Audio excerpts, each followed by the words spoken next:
1월 13일 수요 예배 말씀입니다. 오늘 말씀은 로마서 1장 2절로 4절까지의 말씀입니다. 로마서 1장 2절로 4절입니다.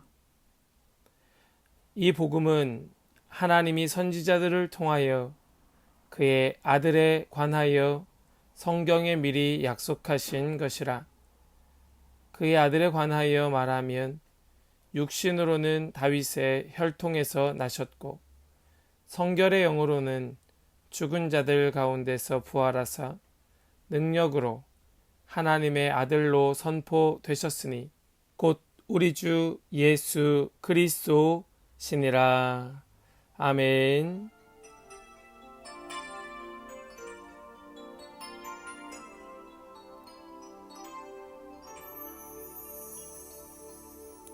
할렐루야. 수요일 저녁 예배입니다. 우리 오늘 함께 말씀을 나누는 가운데 우리 모든 성도들에게 주님의 그 은혜와 주님의 그 자비하심이 넘칠 수 있기를 간절히 소망합니다. 우리는 지난주에 우리가 하나님의 공의를 만족시킬 수 있나 하는 제목으로 함께 말씀을 나누었습니다. 우리가 하나님의 공의를 만족시킬 수 있나? 왜 우리가 이러한 말씀을 함께 나누었는가 하면 우리에게는 하나님의 자비, 하나님의 은혜가 절대적으로 필요하기 때문에 그렇습니다. 하나님의 은혜가 절대적으로 필요한 우리이지만 아담과 하와가 범죄한 이후에 우리는 죄인이 되었기 때문에 하나님의 자비를 얻을 수 없게 되었습니다. 그래서 하나님의 공의에 만족된 삶을 살면 하나님의 자비를 얻을 수 있지 않겠는가 하는 것이 모든 인생의 숙제가 되었던 것이지요. 사랑하는 여러분, 우리에게는 하나님의 자비하심이 오늘도 여전히 절대적으로 필요합니다. 주님의 은혜를 입지 않으면 우리 모든 인생은 결코 살아갈 수가 없기 때문이지요. 한순간도 주님의 자비 없이 살아갈 수 없는 존재가 우리인데 우리 모든 피조물들, 그것이 천사라 할지라도 하나님의 공의를 온전히 만족시킬 수 없으니 어떻게 하나님의 자비를 얻을 수 있을까? 이것이 우리가 지난주에 함께 나누었던 말씀의 내용이었습니다.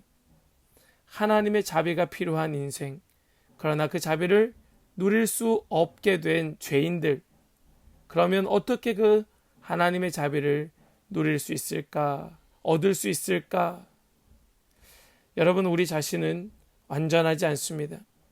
우리 주변의 누구도 완전하지 않습니다. 심지어 하나님의 그 영적인 피조물 천사라 할지라도 온전히 하나님을 기쁘시게 할 만큼 깨끗하거나 완벽하지 않습니다. 그래서 우리에게는 우리를 대신할 누군가가 필요하게 되었던 것입니다. 완전히 깨끗한, 완전한, 그래서 하나님을 만족해 할 수 있는, 하나님의 공의를 만족해 할 수 있는 누군가가 우리에게 필요하구나 하는 결론을 맺게 되었던 것이지요. 그래서 오늘 우리 본문의 오늘 말씀의 제목은 그러면 누가 우리를 대신해서 하나님을 온전히 기쁘시게 할 수 있겠는가? 누가 우리를 대신해서 하나님의 자비를 이끌어낼 수가 있겠는가 하는 것을 우리 오늘 함께 나누려고 합니다. 여러분, 백아절현이라는 고사성어를 아시지요? 이 춘추시대에, 중국의 춘추시대에 백아라고 하는 검은 고를 타는 사람이 있었습니다. 그런데 이 백아라고 하는 자에게는 종작이라고 하는 친구가 있었습니다.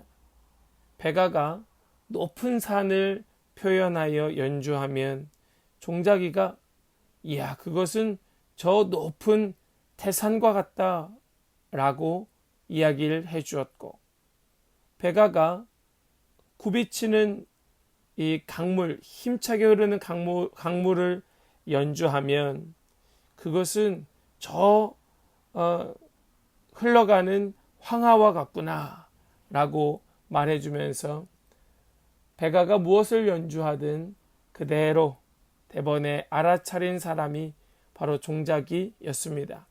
그런데 이 귀한 친구가 어느 날 죽게 되지요.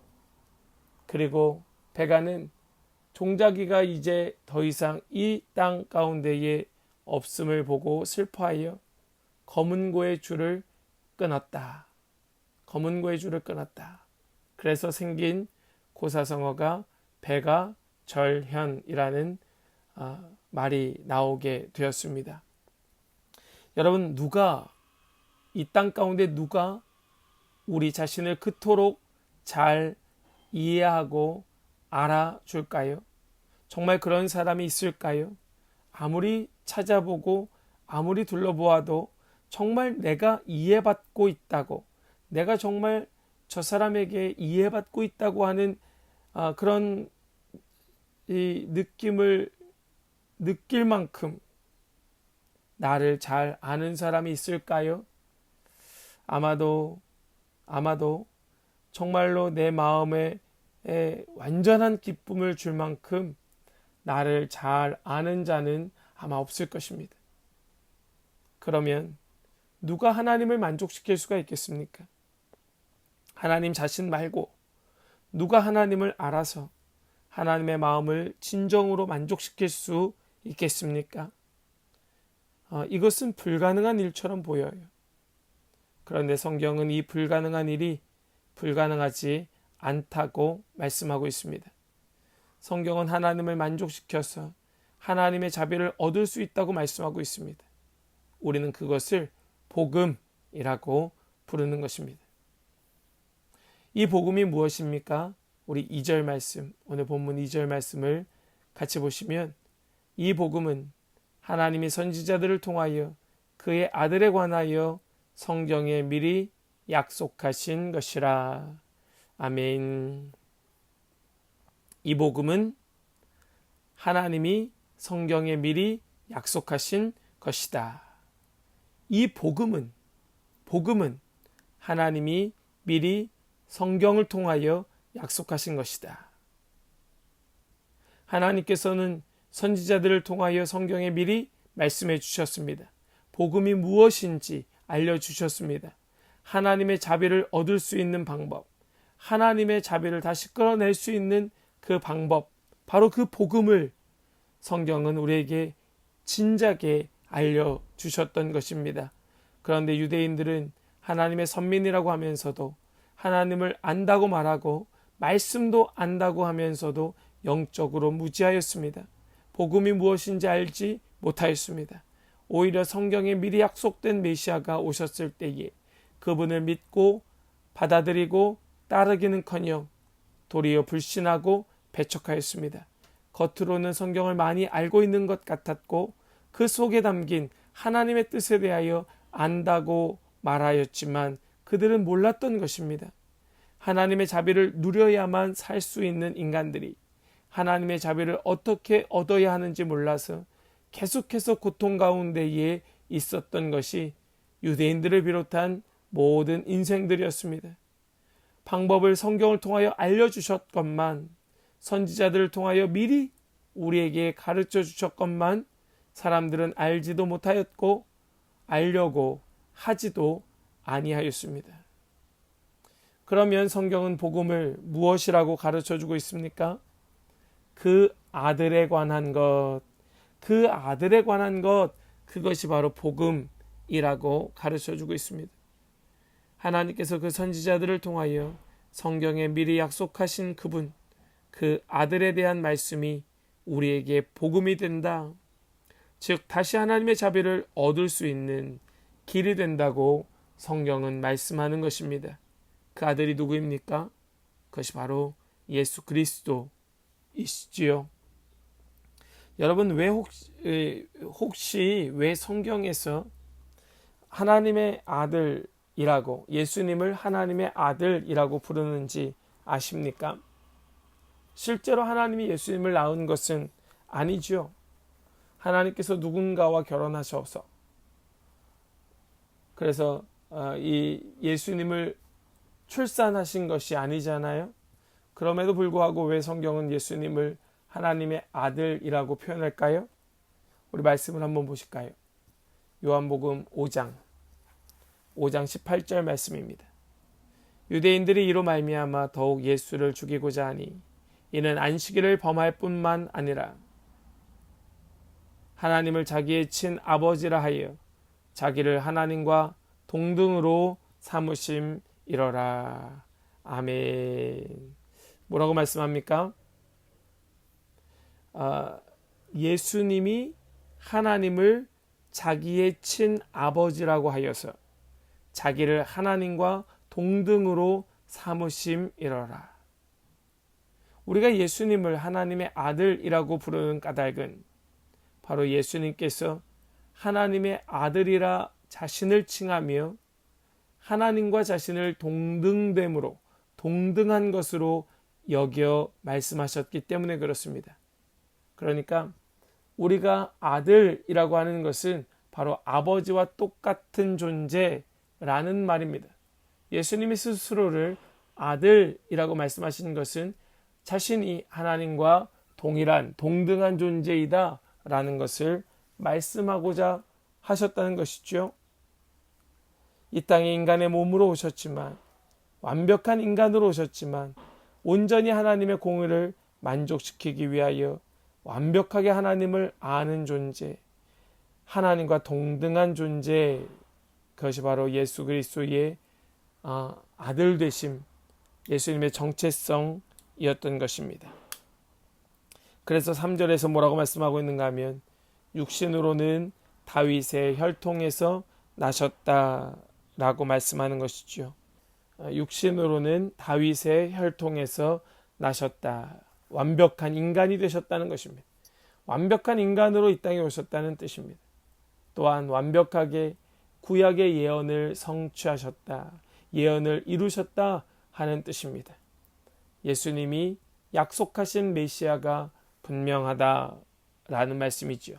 또 4절 말씀을 보시면 성결의 영으로는 죽은 자들 가운데서 부활하사 능력으로 하나님의 아들로 선포되셨으니 곧 우리 주 예수 그리스도시니라.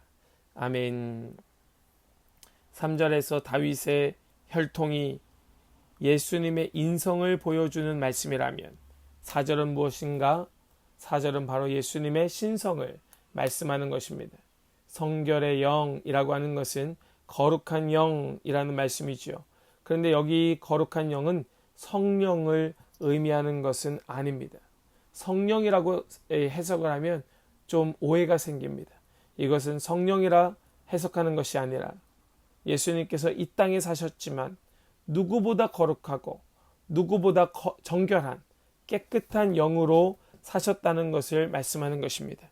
그래서 하나님의 공의를 만족시킬 수 있는 깨끗하고 정결한 영으로 사셨던 분이 바로 우리 주 예수 그리스도시다 라고 밝히는 것이 이 4절의 말씀인 것입니다.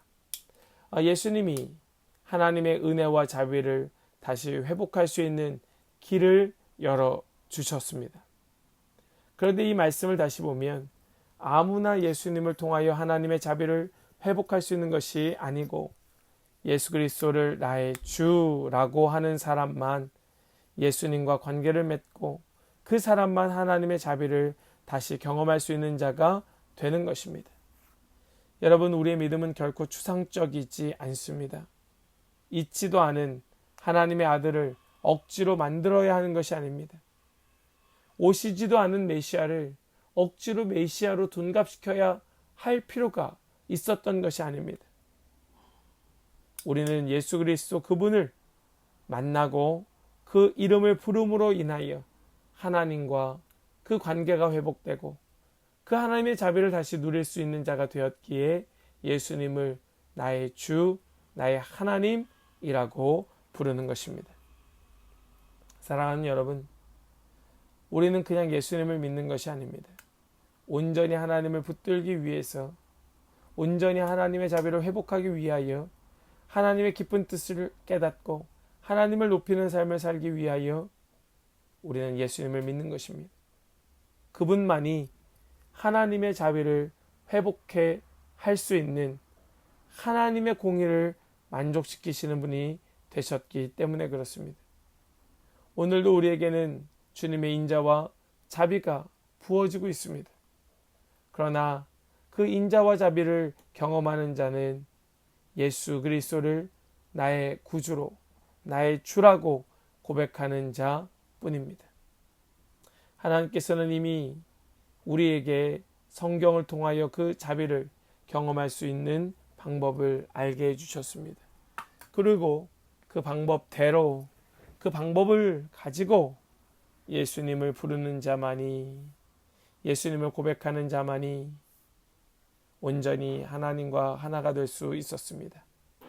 우리 오늘 이 말씀을 깊이 이해하고 깨닫고 이 말씀을 붙들고 정말로 예수님의 그 이름을 부름으로 인하여 하나님의 자비, 하나님의 그 자비하심을 회복할 수 있는 우리 모든 성도 되시기를 주님의 이름으로 간절히 축복합니다. 기도하겠습니다. 하나님 감사합니다. 오늘 우리에게 이 말씀을 허락하시며 우리가 왜 예수님을 믿는지, 왜 예수님을 믿어야만 하는지 말씀을 통하여 깨닫고 이해할 수 있도록 인도하여 주시니 감사합니다. 하나님, 오늘 우리가 이 말씀을 붙들고 우리가 결코 회복할 수 없었던 하나님과의 관계를 온전히 회복하는 그런 우리 모든 지체들 되게 하여 주시고, 우리 이 말씀을 깊이 깨닫고 또 기억하고 살아가면서 이 말씀 붙들고 이 땅 가운데에서 거룩하게 성결하게 살아가는 모든 성도들 되게 하여 주시옵소서. 주님만이 나의 모든 것, 주님만이 나의 전부.